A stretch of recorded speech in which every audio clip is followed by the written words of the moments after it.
ಮೋನಾಲಿಸಾ ಮದುವೆಯಾದ ಮೊಹಮ್ಮದ್ ಫರ್ಮಾನ್ ಯಾರು? ಲವ್ ಆಗಿದ್ದು ಹೇಗೆ? ಈ ತನದು ಲವ್ ಜಿಹಾದ ಅಥವಾ ಏನು? ಅಷ್ಟಕ್ಕೂ ಈ ಕುಂಭಮೇಳದ ಹುಡುಗಿಯಾದಂತಹ ಮೋನಾಲಿಸಾ ಅವರನ್ನೇ ಯಾಕೆ ಮದುವೆ ಆಗಿದ್ದು, ಮುಸ್ಲಿಮನ್ನೇ ಯಾಕೆ ಮದುವೆ ಆಗದ್ದು, ಈ ಒಂದರ ಎಲ್ಲದರ ಬಗ್ಗೆ ಸಂಪೂರ್ಣವಾದ ಮಾಹಿತಿಯನ್ನ ಈ ಒಂದು ವಿಡಿಯೋದಲ್ಲಿ ತಿಳ್ಕೊಂಡು ಬರೋಣ. ಅದಕ್ಕೂ ಮುನ್ನ ನೀವೇನು ನಮ್ಮ ಚಾನಲ್ ಅನ್ನ ಸಬ್ಸ್ಕ್ರೈಬ್ ಮಾಡಿಲ್ಲ ಅಂದ್ರೆ ಈ ಕೂಡಲೇ ಸಬ್ಸ್ಕ್ರೈಬ್ ಮಾಡಿ. ವಿಡಿಯೋ ಇಷ್ಟ ಆದ್ರೆ ಲೈಕ್ ಮಾಡಿ.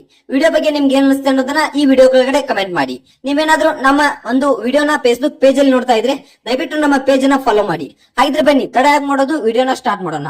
ಯಾವುದೇ ಸೂಚನೆ ನೀಡದೆ ಮೊಹಮ್ಮದ್ ಫರ್ಮಾನ್ ಜೊತೆ ಮೋನಾಲಿಸಾ ಭೋಸ್ಲೆ ಮದುವೆ ಆಗಿದ್ದಾರೆ. ಕಳೆದ 6 ತಿಂಗಳಿಂದ ಅವರಿಬ್ಬರು ಡೇಟಿಂಗ್ ಮಾಡ್ತಿದ್ರು ಕೂಡ ಈ ವಿಷಯ ಬಹಿರಂಗ ಆಗಿರ್ಲಿಲ್ಲ. ಮೊಹಮ್ಮದ್ ಫರ್ಮಾನ್ ಹಿನ್ನೆಲೆ ಬಗ್ಗೆ ಜನರು ಮಾಹಿತಿಯನ್ನ ಹುಡುಕ್ತಾ ಇದ್ದಾರೆ.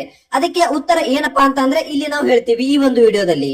ಕುಂಭಮೇಳದಲ್ಲಿ ವೈರಲ್ ಆಗಿದ್ದಂತಹ ಮೋನಾಲಿಸಾ ಭೋಸ್ಲೆ ಅವ್ರ ಬಗ್ಗೆ ನಾವೇನು ಹೆಚ್ಚಿಗೆ ಹೇಳ್ಬೇಕಾಗಿಲ್ಲ. ಅವರು ಹೇಗೆ ಏನು ಅನ್ನೋದ ನಿಮ್ಗೆಲ್ಲ ಗೊತ್ತೇ ಇದೆ. ಅವ್ರ ಬಗ್ಗೆ ಜಾಸ್ತಿ ಹೇಳೋ ಅವಶ್ಯಕತೆ ನಮ್ಗಿಲ್ಲ. ಇಂಟರ್ನೆಟ್ ನಲ್ಲಿ ಅವರು ಆ ಒಂದು ಸೆನ್ಸೇಷನ್ ಸೃಷ್ಟಿ ಮಾಡಿದ್ರು. ಈಗ ಅವ್ರ ಮದುವೆಯ ವಿಷಯ ಸಖತ್ ಚರ್ಚೆ ಆಗ್ತಾ ಇದೆ.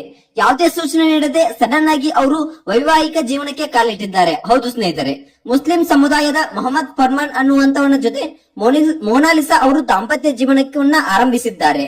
ಅಷ್ಟಕ್ಕೂ ಈ ಮೊಹಮ್ಮದ್ ಫರ್ಮಾನ್ ಯಾರು? ಈ ಪ್ರಶ್ನೆಗೆ ಉತ್ತರವನ್ನ ಖಂಡಿತವಾಗಿ ಈ ಒಂದು ವಿಡಿಯೋದಲ್ಲಿ ತಿಳಿಸ್ತೀವಿ. ವಿಡಿಯೋನ ಕೊನೆವರೆಗೂ ನೋಡಿ. ರುದ್ರಾಕ್ಷಿ ಮಾಲೆಯನ್ನ ಮಾರಿಕೊಂಡು ಜೀವನ ಸಾಗಿಸ್ತಾ ಇದ್ದಂತಹ ಮೋನಾಲಿಸಾ ಭೋಸ್ಲೆ ಅವರಿಗೆ ಚಿತ್ರರಂಗದಿಂದ ಅವಕಾಶ ಸಿಕ್ಕಿದ್ದು ಗೊತ್ತೇ ಇದೆ. ನಟಿಯಾಗಿ ಅವರು ಚಿತ್ರರಂಗಕ್ಕೆ ಎಂಟ್ರಿ ನೀಡಿದ ಬಳಿಕ ಅವರಿಗೆ ಮೊಹಮ್ಮದ್ ಫರ್ಮಾನ್ ಎಂಬುವವನ ಪರಿಚಯ ಆಗುತ್ತೆ. ಹೌದು ಸ್ನೇಹಿತರೆ, ಈ ಪರಿಚಯ ಆದ ಕೂಡ ಅವರು ಕೂಡ ಚಿತ್ರರಂಗದಲ್ಲಿ ಸಕ್ರಿಯವಾಗಿರ್ತಕ್ಕಂಥ ವ್ಯಕ್ತಿ ಆಗಿರ್ತಾರೆ. ಅವರು ನಟನೆಯ ಮಾಡೆಲ್ ಆಗಿ ಕೆಲಸವನ್ನ ಮಾಡ್ತಾ ಇರ್ತಾರೆ. ಅವರು ಉತ್ತರ ಪ್ರದೇಶದ ಮೂಲದವರು ಎಂಬ ಮಾಹಿತಿ ಕೂಡ ನಮ್ಗೆ ಇಲ್ಲಿ ಲಭ್ಯವಾಗಿದೆ. ಹೌದು ಸ್ನೇಹಿತರೆ, ಮೊಹಮ್ಮದ್ ಫರ್ಮಾನ್ ಮತ್ತು ಮೋನಾಲಿಸಾ ಭೋಸ್ಲೆ ನಡುವೆ ಪರಿಚಯ ಬೆಳೆದಿದ್ದು ಸೋಷಿಯಲ್ ಮೀಡಿಯಾ ಮೂಲಕ. ನಂತರ ಅವರ ಶೂಟಿಂಗ್ ಸೆಟ್ ನಲ್ಲಿ ಭೇಟಿ ಆಗ್ತಾರೆ. ಇಬ್ಬರ ನಡುವೆ ಪ್ರೀತಿ ಬೆಳೆಯುತ್ತದೆ. 6 ತಿಂಗಳ ಕಾಲ ಡೇಟಿಂಗ್ ಮಾಡಿದ ಅವರು ಮದುವೆ ಆಗುವ ನಿರ್ಧಾರಕ್ಕೆ ಬರ್ತಾರೆ. ಬೇರೆ ಬೇರೆ ಧರ್ಮದವರಾದ ಕಾರಣ ಅವರ ಮನೆಯಲ್ಲಿ ವಿರೋಧವನ್ನ ವ್ಯಕ್ತಪಡಿಸುತ್ತಾರೆ. ವಿರೋಧದ ನಡುವೆ ಅವರು ಮದುವೆ ಆಗಿದ್ದಾರೆ ಅಂತಾನೆ ಹೇಳ್ಬಹುದು.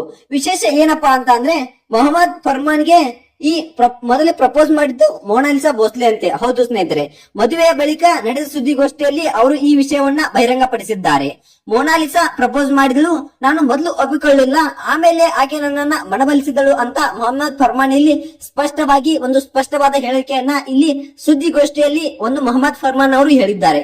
ಹೌದು ಸ್ನೇಹಿತರೆ, ಕಳೆದ 6 ತಿಂಗಳಿಂದ ಮೋನಾಲಿಸಾ ಹಾಗೂ ಮೊಹಮ್ಮದ್ ಫರ್ಮಾನ್ ಪ್ರೀತಿಸ್ತಾ ಇದ್ರು. ಅದರ ಬಗ್ಗೆ ಫರ್ಮಾನ್ ಮಾತನಾಡಿದ್ದಾರೆ. ಈ 6 ತಿಂಗಳುಗಳು ನಮಗೆ 60 ವರ್ಷದ ಪ್ರೀತಿ ಹಾಗೆ ಅನಿಸ್ತು. ಅದಕ್ಕಾಗಿಯೇ ನಾವು ಮದುವೆ ಆಗಲು ನಿರ್ಧರಿಸಿದೆವು ಅಂತಕ್ಕಂಥ ಮಾತನ್ನ ಇಲ್ಲಿ ಒಂದು ಸುದ್ದಿಗೋಷ್ಠಿಯಲ್ಲಿ ಅಲ್ಲಿ ಮೊಹಮ್ಮದ್ ಫರ್ಮಾನ್ ಅವರು ಹೇಳಿದ್ದಾರೆ. ಅಂದ್ರೆ ಈ ಒಂದು ರುದ್ರಾಕ್ಷಿ ಮಾರುವ ಹುಡುಗಿ ಇಷ್ಟಪಟ್ಟಿರುವಂತ ಹುಡುಗ ಅಂತ ಮೊಹಮ್ಮದ್ ಫರ್ಮಾನ್ ರವರು ಹೇಳಿದ್ದಾರೆ.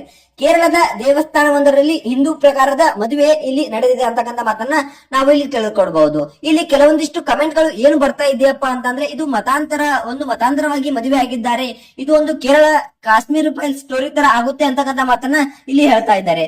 ಆದ್ರೆ ಇಲ್ಲಿ ಸುದ್ದಿಗೋಷ್ಠಿಯಲ್ಲಿ ಸ್ಪಷ್ಟನೆ ಕೊಟ್ಟಿದ್ದು ಏನಪ್ಪಾ ಅಂತಂದ್ರೆ ಖಂಡಿತವಾಗಿಯೂ ಮೊಹಮ್ಮದ್ ಫರ್ಮಾನ್ ಆ ರೀತಿಯವನಲ್ಲ, ಖಂಡಿತವಾಗಿಯೂ ನಾನು ಅವರನ್ನ ಇಷ್ಟಪಟ್ಟೆ ಮದುವೆ ಆಗಿದ್ದು ಅಂತಕ್ಕಂಥ ಮಾತನ್ನು ಇಲ್ಲಿ ಮೋನಾಲಿಸಾ ಅವರು ಹೇಳಿದ್ದಾರೆ.